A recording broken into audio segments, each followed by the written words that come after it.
The Nimitz-class aircraft carrier is a 50-year-old design. The lead ship, CVN-68, was commissioned in 1975. The last of the class, CVN-77, entered service in 2009. 10 hulls, roughly 4,500 to 5,000 sailors aboard at any given time when the air wing is embarked. A flight deck the length of 3 football fields, 2 A4W reactors, and underneath all of it, a maintenance bill that never stops growing. The system that tracks the bill is called 3M, Maintenance and Material Management. Every piece of equipment on the ship, from a galley mixer to a catapult trough, has a card. Every card has a schedule. Every schedule generates work orders.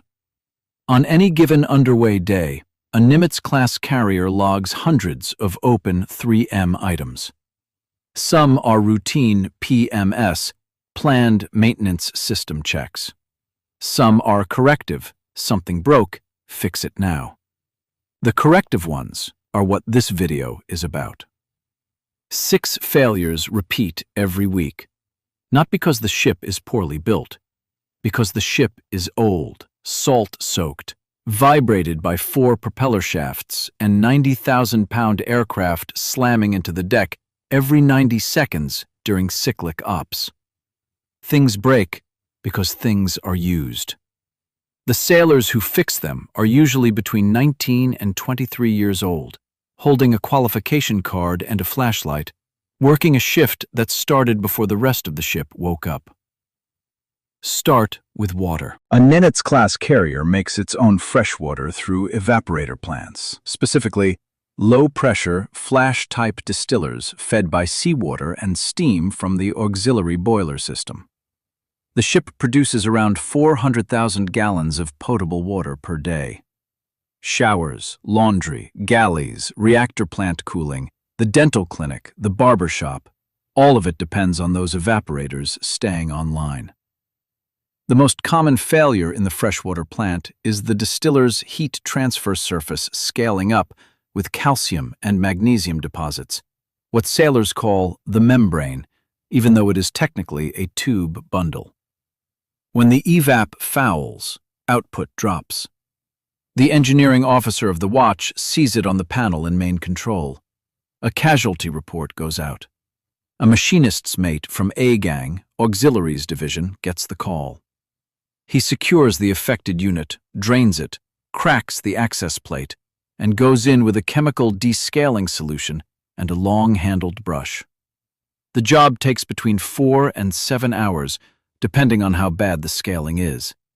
He does it in coveralls in a compartment that is routinely 105 degrees. He drinks water from a thermos his chief filled for him. He does not get overtime. He gets a green light on the panel and, if he's lucky, a slider from the night galley before he racks out. This happens every week, sometimes twice.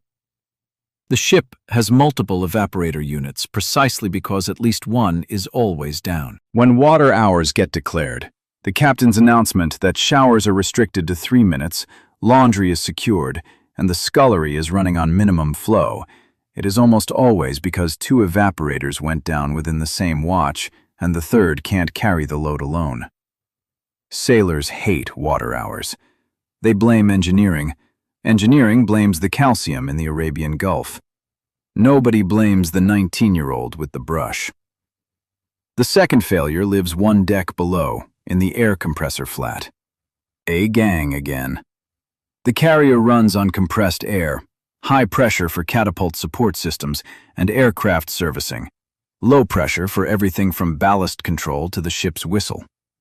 The compressors that produce that air are reciprocating machines with piston seals and shaft seals that wear under continuous load.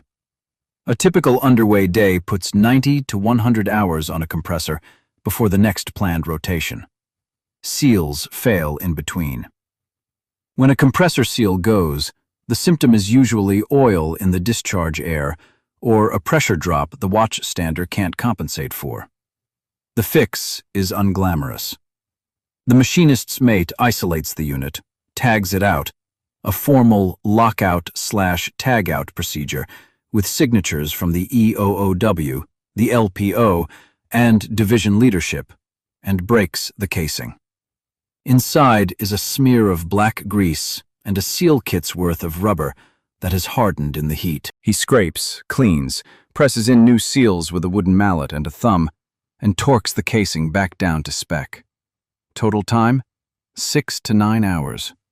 He's done it before. He will do it again next Thursday. Now consider what the scullery sailor is dealing with. The scullery is where dirty trays come back. On a Nimitz-class carrier, with 3 mess decks running 18,000 meals across a 20-hour day, the scullery handles a tray every 2 seconds at peak. The sailors there, usually food service attendants on a 90-day rotation pulled from other rates, stand at a conveyor and scrape, rinse, rack. Underneath them, 4-inch cast iron drain lines carry the runoff to a collection tank that pumps it to the CHT, Collection, Holding, and Transfer system. Those drain lines have valves. The valves have rubber seats. The rubber seats meet a constant slurry of grease, ground food, coffee, and chemical sanitizer at 140 degrees. They fail. Specifically, they fail closed, partially clogged, partially seized, and the drain backs up into the scullery floor and from there onto the mess deck. Here is the detail worth remembering. A single backed-up scullery drain on a carrier feeding 1,500 sailors at one sitting becomes a Priority 1 work order within 20 minutes. Not because anyone is in danger, because the chow line stops. And on a warship at sea, the chow line stopping is a leadership problem before it is a plumbing problem. The hull technician on duty gets the call over the 1MC, or, more often, by phone from the galley CPO directly. He brings a snake, a wrench set, and a 5-gallon bucket. He pulls the valve, clears the line, replaces the rubber seat from a stock of spares the supply department keeps on hand, precisely because this happens constantly. He's back to his rack in 2 hours if the job is clean, 4 if it is not. The galley starts serving again. The line moves. Nobody upstairs ever knows it happened. Think about what that means. The system works because someone 19 years old with a wrench decided at 02:47 to crawl under a sink. The fourth thing is air. Not air in the compressors, air in the berthing. A Nimitz-class berthing compartment houses between 60 and 100 sailors in stacked 3-high racks. The racks measure 24 inches wide, 76 inches long, 20 inches deep, with one storage drawer beneath. The compartment is climate-controlled by an HVAC system, whose final stage is a supply fan motor mounted in the overhead. There are dozens of these motors across the ship. They run continuously. They are bathed in the salt air drawn through the ship's intakes. Their bearings dry out, their windings degrade, and they fail, usually with a slow whine that the berthing's senior enlisted notices before the temperature does. When the ventilation motor goes, the compartment heats up fast. 60 sailors, 60 body-sized heat sources, a single steel box with no windows. In the tropics, the compartment can pass 90 degrees within an hour. Racks become unusable. Sailors on the next watch can't sleep. Performance on the bridge, in the reactor spaces, in CIC, starts to slip. The electrician's mate who responds knows the drill. He brings a multimeter, a megger for testing winding insulation, and a replacement motor from the storeroom. He climbs into the overhead, sometimes through a removable ceiling tile, sometimes through a deck plate 1 level up, and works on his back in a space designed for the motor and not for him. The job is 4 to 6 hours. The sailors in the berthing offer him water and stay out of his way. When the new motor spins up and cool air starts moving again, somebody in a top rack usually claps once. That is the entire celebration. The fifth thing is the doors. A carrier is divided into damage control zones by watertight and airtight bulkheads. The doors that pass through those bulkheads have rubber gaskets, knife edge to soft rubber, that must seal completely when dogged shut. There are thousands of these doors. A Nimitz-class carrier has more watertight doors and hatches than any other vessel in the U.S. fleet. The gaskets harden, crack, and pull away from the frame after months of being slammed shut by sailors in a hurry to make muster. A bad gasket fails the next zone inspection. A failed inspection fails the next damage control readiness drill. A failed drill is a problem that reaches the XO's desk by lunchtime. The hull technicians who maintain those gaskets keep a running list, prioritized by zone and by recent failure. They cut new gasket material to length, scrape the old adhesive off the doorframe, glue the new strip in place, and retest the seal with a chalk line check, drawing a chalk line on the knife edge, closing the door, and looking for a continuous transfer mark. It is not glamorous work. The contact cement gives them headaches. The gasket rubber leaves their hands black. They do it because the next time the ship takes spray over the bow in heavy weather, that door is what keeps the passageway dry. The obvious question is why the Navy doesn't just use a more durable gasket material. The answer is that they have tried repeatedly, and the current spec balances seal performance, fire resistance, and the cost of stocking a single gasket type across the entire surface fleet. Switching the spec means requalifying every door on every ship. So the gaskets get replaced. By hand. By teenagers with chalk. The sixth thing is the elevators. Not the people elevators. The weapons elevators and the aircraft elevators. A Nimitz-class carrier has 4 deck-edge aircraft elevators, each capable of lifting 130,000 pounds from the hangar bay to the flight deck in seconds. They are driven by massive hydraulic rams, fed by high-pressure lines that run through the ship's structure. The lines are steel-braided, the fittings are rated for thousands of psi, and they leak. They leak because the ship flexes. A 1,092-foot hull moving through Sea State 5 works its own structure constantly. Hydraulic fittings that were torqued correctly at the pier come loose 3 weeks into a deployment. A weeping fitting is not a casualty. A spraying fitting is. Either way, it goes on the 3M list. The fix is a machinist's mate, sometimes assisted by a hull technician, with a torque wrench and a 5-gallon bucket of clean rags. He depressurizes the affected section of line, drains it into a containment pan, breaks the fitting, inspects the seat, replaces the O-ring or the entire fitting, torques to spec, and repressurizes while watching for the next weep. 6 hours, 8 if the line is awkwardly routed, 12 if the leak is up in the trunk and he has to work from a man lift. The aircraft elevator goes back into service. The next launch cycle starts on schedule. No one on the flight deck thinks about the fitting. That is the point. That is 6. Evaporator membranes, compressor seals, scullery drains, berthing ventilation motors, watertight door gaskets, elevator hydraulic lines. Every week, on every Nimitz-class hull underway. Not as exceptions, as the baseline of operations. You might wonder why this list isn't longer. It is. The 6 are categories of recurring failure that almost any junior enlisted sailor on a carrier will recognize because they have personally worked them. Beneath each category sit dozens of specific work orders. A sanitary pump impeller, a galley conveyor chain, a catapult lubrication line, a flight deck non-skid patch, a JP5 transfer pump packing. The 3M system does not sleep. There are sailors awake right now closing tickets. You might also wonder why the ship doesn't simply replace the failure-prone equipment with newer designs. Some of it is being replaced. The Ford-class, CVN-78 and onward, redesigned the weapons elevator system entirely, with consequences that have been publicly reported.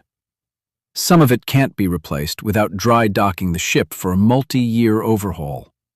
The Nimitz hulls are scheduled for refueling and complex overhauls roughly midway through their 50-year service lives, and those RCOHs do replace major systems. But between overhauls, the ship runs on the maintenance discipline of its crew. That is the part the public almost never sees. Civilians who tour a carrier in port see the flight deck, the island, maybe the hangar bay. They see clean, non-skid painted bulkheads, sailors in pressed uniforms. They do not see the machinist's mate at 0300 with grease up to his elbows. They do not see the hull technician on his knees with a chalk line. They do not see the supply storeroom full of spare gaskets sorted by zone.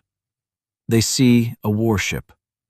The ship under the warship, the maintenance ship, the repair ship, the constantly failing and being fixed ship, is invisible to them. Here is the part worth saying plainly. The Navy's public image of a carrier emphasizes the aircraft, the catapults, the strike capability. That image is accurate, but incomplete. The real engineering achievement of a Nimitz-class carrier is not that it launches jets.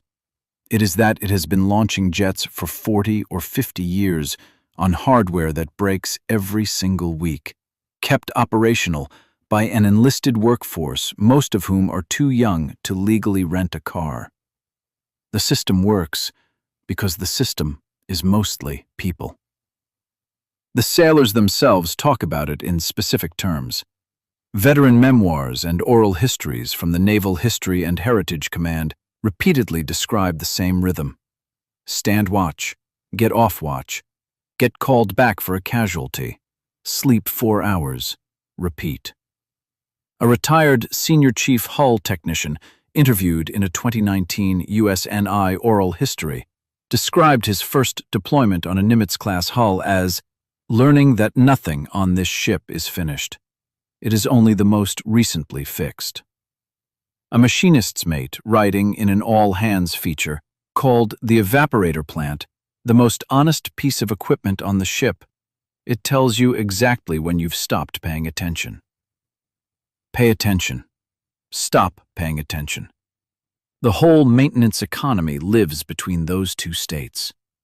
What sailors don't talk about as often, but what is true, is that the work is also where the ship's culture is built. A 19-year-old who has rebuilt a compressor at 0400 with a second class watching over his shoulder has been brought into something that has no civilian equivalent.